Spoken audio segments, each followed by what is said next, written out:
what's going on, guys? It's me, Train Man, and welcome back to Trains.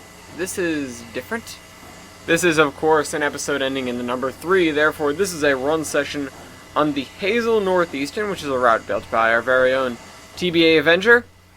And this is, of course, going to be a sort of explore route, as well as a scathing critique, and Goddamnit TBA. Anyways, this string of boxcars was dropped off this morning by an earlier freight, and I got called out, of course, to take it from here, Hazel, to the opposite end of the line, Winona. And the first thing that I realized when I was sitting down to do this is that the line is basically completely flat. I say basically, it's completely flat. And it could be a little bit more interesting with the terrain there. And due to it being completely flat, it made me confused as to why the trackage was anything more than a straight line from point A to point B. And I'll get into that a little bit more later, but I decided to go with the Burke here because it's a very, well, it's very detailed, it's a very nice engine overall. I would have gotten some K&L PRR stuff, but I didn't plan that far ahead. I've been meaning to get something from there, and actually I was wondering what Jader specifically would recommend, because I was looking at the L1, but maybe the M1, because it's got the keystone. The K4 is apparently, doesn't have the running numbers, which is disappointing, but I don't know, so we'll find that out. Anyways, I've got this string of boxcars, presumably full of goods. They're not actually full, but we can pretend they are. Because this is the Burke, and the Burke likes to wheel slip. So, we're going to leave Hazel Yard, get on the main line, and make our way to Winona. The reason I would have gone with PRR stuff is because, well, because there's dartboards. And I found myself, I might touch on this a little more later, but I found myself still mousing over them. I knew what they said, because I can read dartboards, but I still found myself mousing over them to get the additional confirmation of this signal aspect. And I realized that, well, why am I doing this? I know what they say anyways, and then I realized, wait a minute, I do this with every signal. I don't know why, it's become an instinct in trains for me to just mouse over the signal. I'm not sure if that's an advantage, or I'm not sure if that's a good thing or a bad thing. So very slowly we're going to cross this first road crossing. I didn't have the track originally. I had to go get it. Kevon was nice enough to provide me with the dependencies. And yeah, that's about it. So we cross this first thing. We've got to make our way down the line. There are a few specific things, I'm not sure I left them in this video, because I just sort of cut around to see what would look good. And we'll see if I notice some certain things, I'll point them out. Okay, so this is like the only terrain feature you have to deal with in the map. This cut right here through the hill. And, I mean, it's something. It'd be nice if the rest of the map had the same terrain variation. There's something I left in later about signals, which is something rather important, which I'd like to get down to everyone in the audience, not just TBA. But here we go. Again, I thought the Burke would be a good mix of power and speed for this operation, although the curves are a little bit tight. And there's a couple points later where, honestly, it's the kind of thing where you could have been a lot more gentle with the curves, TBA, and more generous with the straights. There are some areas where it doesn't feel like you really need to curve, or some areas where you probably could have cut off certain sections, or just been a little bit more judicious with your spline point placement, and things like that. Like right here, upcoming, you've got an area where it straightens out for a short moment, curves a little bit more, and then straightens out again. You could have done that in one fell swoop.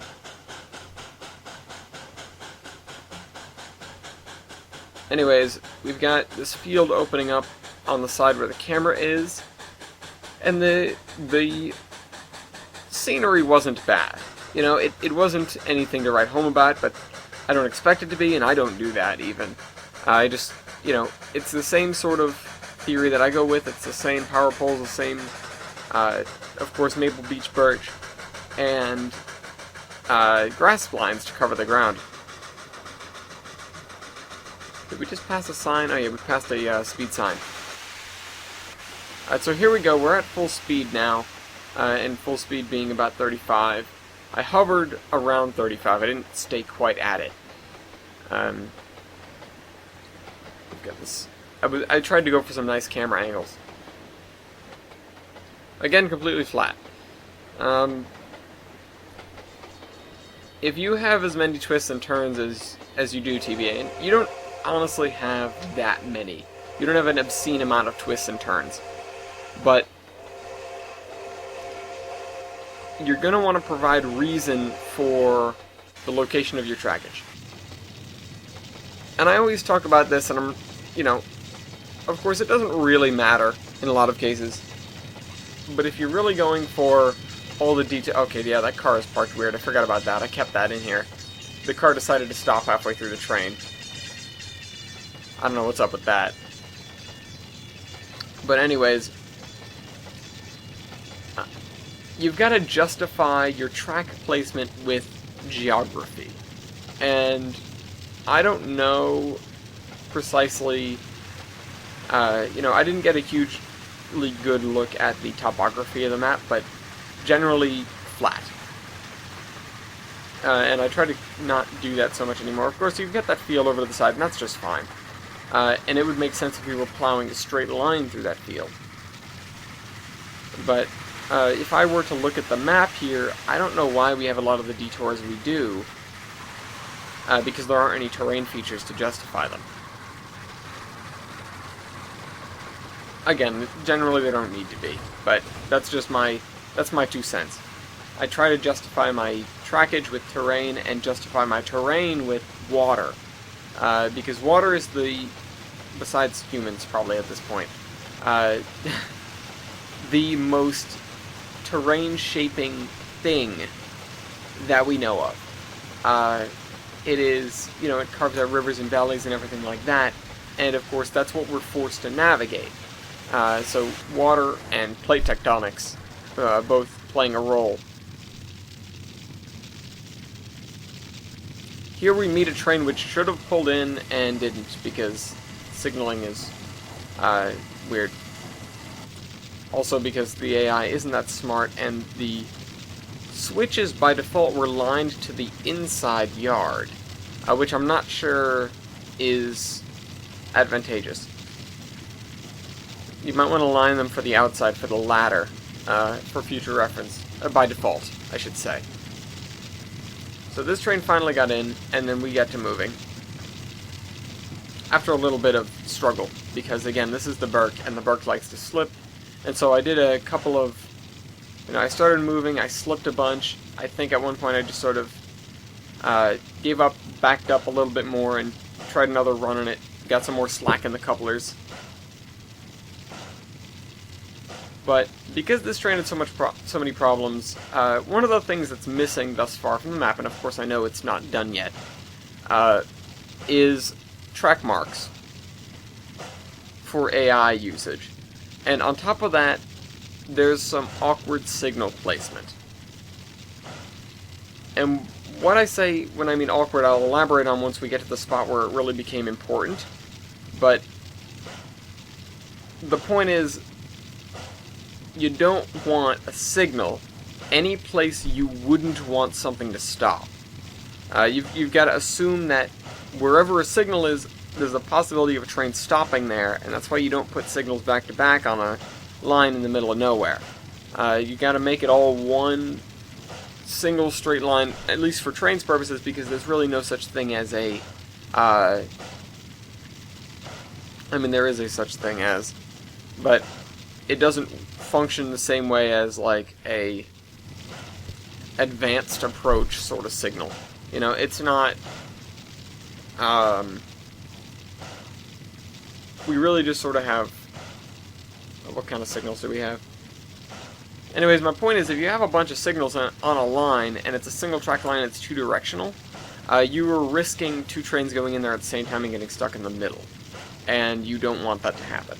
So what you've got to do is you've got to kind of be a little bit sparing with your signals and only put them around junctions, on the outside of junctions, and in passing tracks. And I take the junctions out of the passing tracks and address them separately. And so I think this is where we get going. I've been stuck here for a little bit. I'm glad I didn't load the cars. So finally we get this train moving, this train underway, and we're gonna head out of here, which is the lumber mill, which is kind of in the middle of nowhere. I'm not sure why it's all the way out here. Good a place as any, I suppose.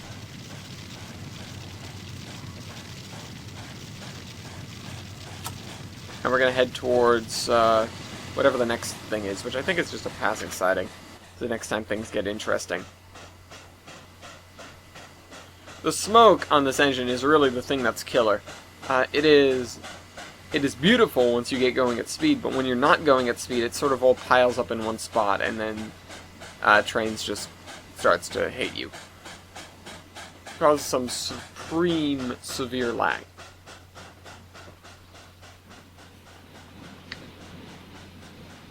Now what do? I'm looking over this yard.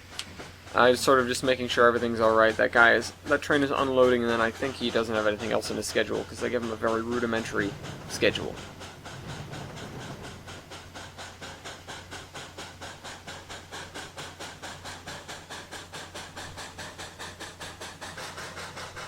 Also, I'm not sure how good of an idea this is normally. You don't have to do direction markers in your passing sidings, and I don't. I don't like direction markers, but at least put track marks there so that you can route somebody in the passing track and somebody in the non-passing track. Also, something to do to help the AI, and this is something that actually just occurred to me, is to make the switches alternate. You know, if you're coming towards a passing siding from either direction, it should switch you to the right automatically. And that may not be intuitive, and it may not even make sense from a railroading point of view, but it makes sense from a coding the AI point of view, because it means that two trains that are coming at one another are going to automatically switch to opposite tracks. Unfortunately, due to a quirk in how trains works, I just thought that was a cool angle. Due to a quirk in how trains works, if the AI beats you there, it'll still lock your junction, and that's no bueno. Fortunately, that didn't happen to me. Something much worse happened to me. Oh, this is what I wanted to point out. This is well, it's lazy, is what it is. You've got the spline that doesn't stay on the road. You got splines all over the road. And then you've got that giant gap where the road is next to a non-disorganized tree spline. It's not randomized enough. You can tell very clearly that it is a repeating spline. Okay, so here we are. Here's when all hell broke loose. You see I'm mousing over these things for some reason. Realize that, oh wait, one block left, that means that I'll be stopping here. And I accidentally click on the signal and it takes me over to the train that's oncoming. So I realize I need to stop, and I think I put the brakes on, and then I panic a little bit and put a bunch of the brakes on, and then I stop. And then I have to go through hell and high water with this AI to get him to go into the other track. For a variety of reasons. One of them is signaling, another one is no track marks, another one is the switches being wonky, and the third one is the AI just being completely headstrong and not realizing that it could go around because the signal is right on top of me. See, the problem with putting the signals... By the way, those are the correct signal bridges. There are a couple... Oh, never mind. That one is not. The other one is. So this guy's coming on, and he's going to go up to the signal bridge and then get stuck. unless I do something about it, which I do. So, the problem with this is the train will go through the switch, run into the signal, and stop. And that's it. It can't do anything from there. It doesn't think to do anything from there. Because it's not smart enough to do anything from there. My point is, you've got this train that's incoming, and it's already meeting a train that's there, and if that signal that's on the bridge that's pointing towards the oncoming train was outside of the switch, you'd have an opportunity for the train to stop and figure out an alternate route. But because it's not, the train will just pull up to the signal and won't have an alternate route. So, it goes back to what I said earlier. You need to have the signals on the outside of a junction, not on the inside. And by the inside, I mean after you cross the junction, it'll stop you. It needs to stop you before you cross the junction. Now, the operation of signals here may be prototypical and maybe, I don't know. It makes sense that you'd put the signals on the bridges like so. Well, not like that, exactly. That's me going, this is the wrong bridge. Makes sense that you'd put the signals on there like so from a construction standpoint, but not from a technical standpoint of getting the trains where they need to go. What I would have done is I would have omitted the signals on the outside of the bridges, and if anything, put a signal on a stand on the outside of the junction. Just so that the train could figure out what's going on. But no, we've got this train going around the right way. Another nitpicky thing is the switch stands are not green when aligned for their nominal position, for the main line. And of course what the main line is kind of arbitrary, but it should be green on the main line. Right now it's green, and that is the diverging track into the passing siding. That's not the way it should be. Again, nitpicky, but that's what I'm here to do. Another nitpicky thing, the tracks in the lumber mill are all over the place. They're wibbly-wobbly, and I get why you wanted to do that, but just because it's a lumber mill doesn't mean there wouldn't be civil engineers designing the tracks. So, yeah. Here we get a couple more of these crossings. I forget what era the line is supposed to be in, but at least semi-modern it seems.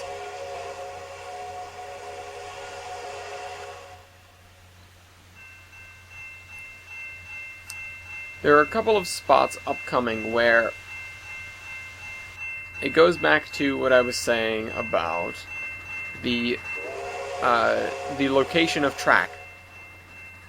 Already, it's kind of weaved all over the woods, kind of without a real reason for doing so. Virtually no, virtually no terrain features and no water features to speak of.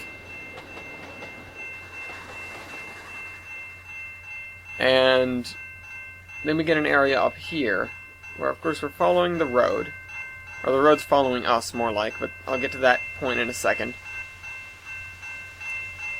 The road is following us, and crosses us in a bunch of places. There are a bunch of roads out here, and it's good for looks, but I don't see exactly why they're there. Although it doesn't, I don't need to necessarily see why they're there.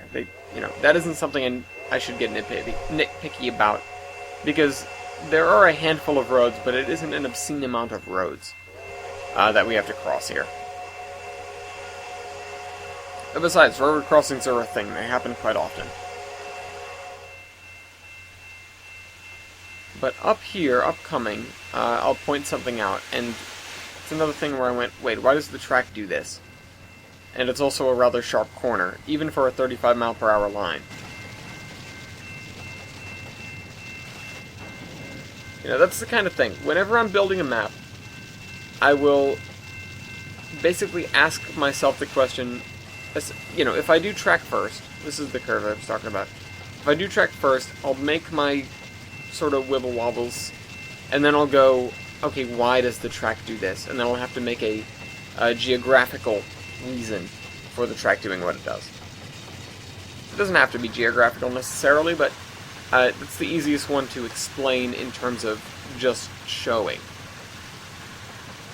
Now here we have the train tracks going over the road and sort of following, you know, it took that 90-degree turn with the road and then went parallel to it and then crossed it. It looks like the tracks are following the road at this point. You could have used a lot of the space to make yourself a much wider curve, to make the curves a lot less harsh. But that's really my main complaints about the route. It's that the curves are a little bit sharp, and a lot of them are fairly unnecessary seeming. You know, I just don't have a good reason as to why that these things exist. Scenery's fine. Terrain is lacking. I keep flooding the engine.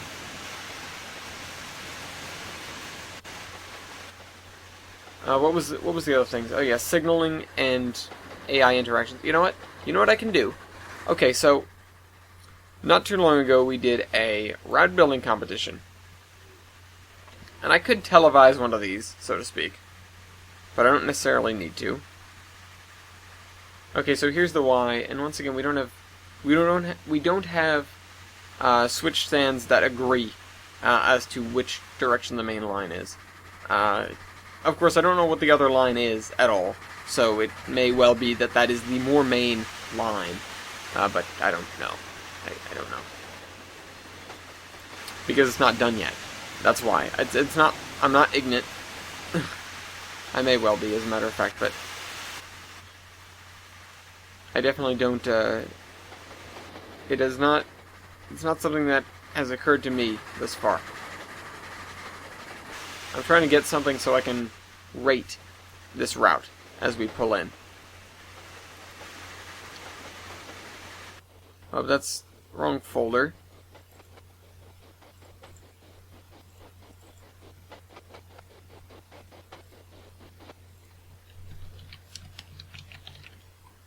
I'm going to do this based on score. So let me grab this. We've got a couple of minutes. I'm going to clear this out.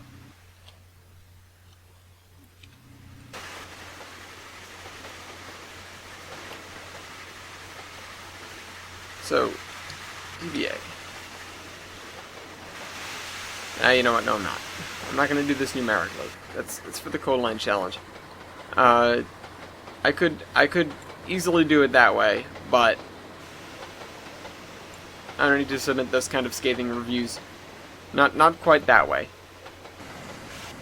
The line in and of itself is quite pretty. The scenery is well done, and it'd probably make for an interesting runner if it had some variation in height and grade.